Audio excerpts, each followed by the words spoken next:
দুর্দিনে আমাদের সঙ্গে কাজ করে মমতা বন্দ্যোপাধ্যায়কে মুখ্যমন্ত্রী করলেন। আজকে তাদের মনে এত অভিমান কেন? কেন পিছিয়ে যাচ্ছি আমরা? তবে কি তৃণমূল জেলা সভাপতি নিজেই প্রকাশ্যে আনলেন দলের অন্দরের কোন্দল?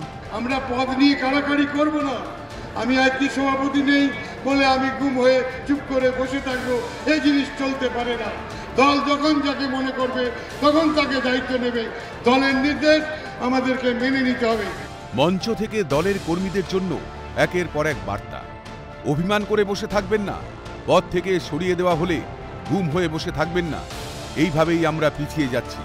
বুধবার বাঁকুড়ার কোতলপুরের সভা থেকে জেলা সভাপতি অরূপ চক্রবর্তীকে অভিমানীদের দলের সাংগঠনিক কাজে যোগদানের আহ্বান জানাতে শোনা গেল।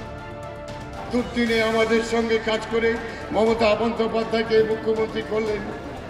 আজকে তাদের মনে এত অভিমান কেন? কেন পিছিয়ে যাচ্ছি আমরা? আমি আজকে সভাপতি নেই বলে আমি গুম হয়ে চুপ করে বসে থাকবো, এই জিনিস চলতে পারে না। আমরা মাঝে মাঝে পরিবর্তন করছি, যারা ভালো লোক, যারা সময় দিতে পারবেন যা হচ্ছে, কিন্তু যারা পাচ্ছে না তাদের বড় অভিমান হচ্ছে। বসবে কেন? কাজ তো করতে হবে। আমরা এত অভিমান ভাঙলেও তার জন্য তো আজকে সভা করলাম, তাদেরকে সতর্ক করলাম। তালডাংরার বিধায়কের দলীয় নেতা কর্মীদের উদ্দেশ্যে মানভঞ্জনের বার্তার পরই শুরু তরজা। তৃণমূলে পদ শুধু কাটমানির জন্য, তা নিয়ে এই গোষ্ঠীদ্বন্দ্ব, কটাক্ষ বিজেপি। না, পদ না থাকলে তো টাকা পাওয়া যাবে না।